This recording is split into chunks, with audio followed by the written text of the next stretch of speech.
Bora então fazer aqui o nosso exercício sobre cisalhamento na flexão. Espero que você já tenha visto o vídeo de teoria e agora a gente vai colocar esses conceitos na prática. Então, bora lá? Antes de começarmos, vou me apresentar. Meu nome é Vitor, sou engenheiro civil formado pela Faculdade de Engenharia Civil, Arquitetura e Urbanismo da Unicamp. E aqui a gente tem uma viga que está engastada na parte da esquerda e está sendo aplicada uma força P na sua extremidade da direita, tá? A seção transversal é no formato de T, com essas medidas em centímetros. E o que o exercício está nos pedindo? A gente precisa calcular qual que é o P máximo que essa viga suporta, sabendo que a tensão máxima de compressão e de tração é de 50 kN por centímetro quadrado. E a tensão máxima de cisalhamento é de 0,78 kN por centímetro quadrado. Essas aqui são as propriedades desse material, dessa viga, que eu escolhi aleatoriamente, tá? E é com ele que a gente vai descobrir qual que é o P máximo que a viga resiste. Então, a gente tem aqui as propriedades geométricas. Eu coloquei aqui qual que é o YCG e o ZCG, tá? Que são as coordenadas desse centro de gravidade. Lembrando que, né? Deixa eu desenhar os eixos aqui. Para baixo a gente tem o Y, para a esquerda a gente tem o Z. E essas são as coordenadas, tá? Referentes à base aqui. Show de bola. Então, 13 e 8.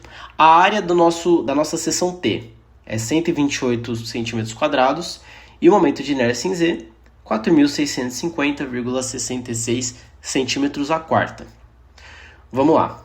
A primeira coisa que a gente tem que fazer no exercício de tensões máximas é ver quais que são os diagramas referentes tanto para a cortante quanto para o momento fletor. Por que isso? A gente vai ver que na fórmula que a gente deduziu nos vídeos de teoria, a gente tem que tanto as tensões de tração e compressão dependem do momento e as tensões de cisalhamento dependem da cortante, obviamente. Então a gente precisa dos valores máximos para saber os pontos críticos. Para o diagrama de cortante, o diagrama é constante, ou seja, todo diagrama ele vale o valor de P. Então, não tem um ponto crítico exato, né? A gente pode analisar qualquer lugar que vai ser crítico no caso, né? Porque todos os valores resultam numa cortante máxima. Já para o momento fletor, para calcular a tensão de compressão e de tração, a gente já tem um outro comportamento. A gente percebe que no engaste, a gente tem um momento fletor muito maior do que na extremidade livre.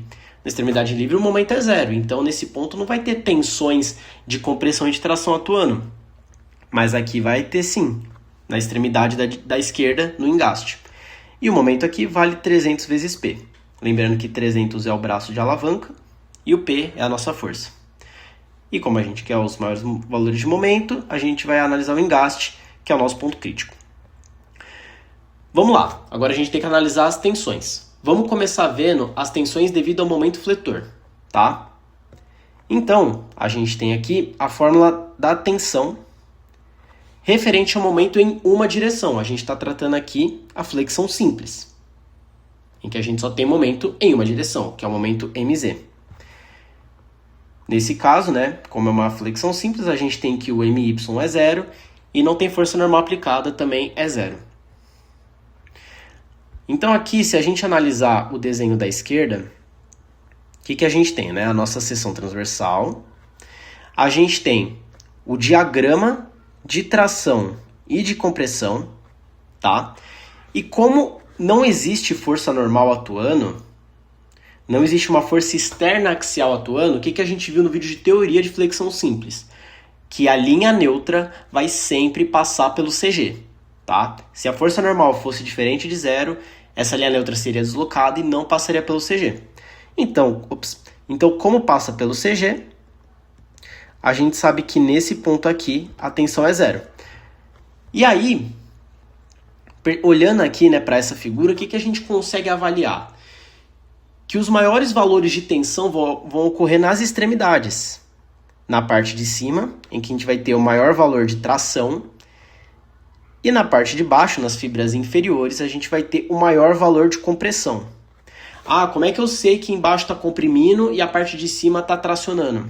É só olhar aqui o gráfico de momento fletor. Como ele está para cima, ele está dizendo para a gente que as fibras superiores estão tracionando e as fibras inferiores estão comprimindo. Então, em cima tracionando e a parte inferior comprimindo. E qual que é essa distância da parte mais comprimida até o CG? É exatamente 13.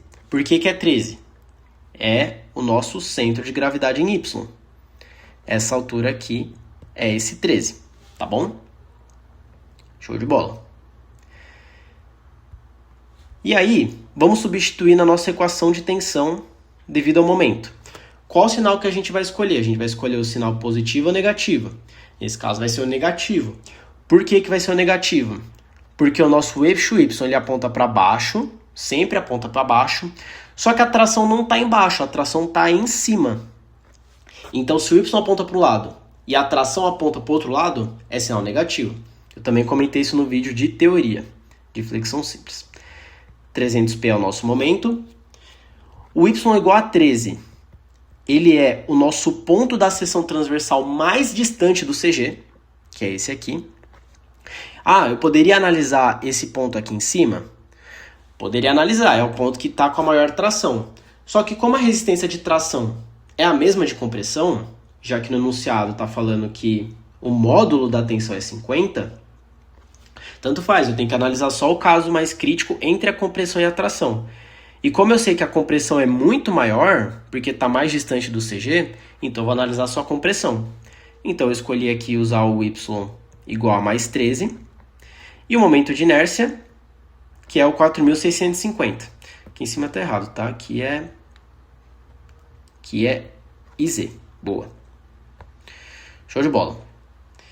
Aí substituindo então a nossa tensão máxima por menos 50, porque estamos na parte comprimida, então compressão é sempre negativo.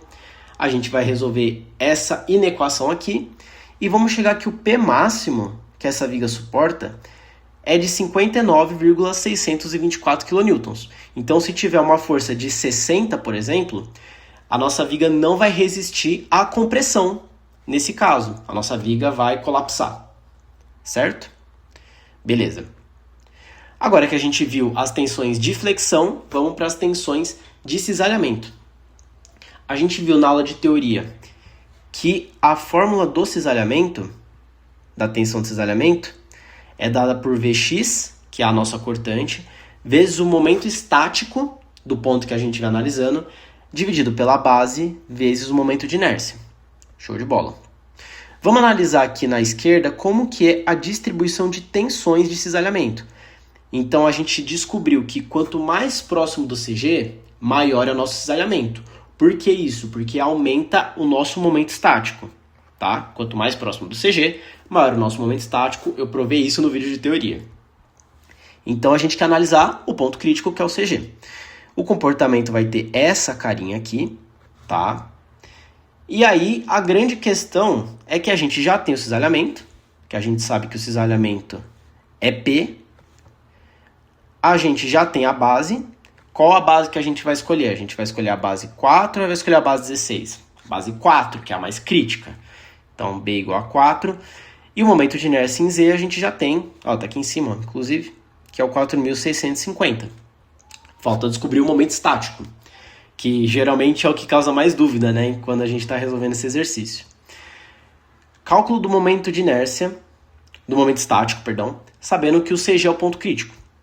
Então, o que eu fiz aqui? Eu fiz um traço dividindo a seção em duas, a parte de cima e a parte de baixo. E aí você pode escolher se você quer fazer o momento estático da parte de cima ou se você quer fazer igual a eu e calcular o momento estático da parte de baixo. O momento estático, tanto embaixo quanto em cima, tem que ser o mesmo valor. Você pode fazer o teste aí em casa e calcular essa parte de cima. Tem que dar o mesmo valor que o meu, tá? Porque essa é a definição do momento estático. É essa área chegando até o eixo do CG. Qual que é a fórmula, né?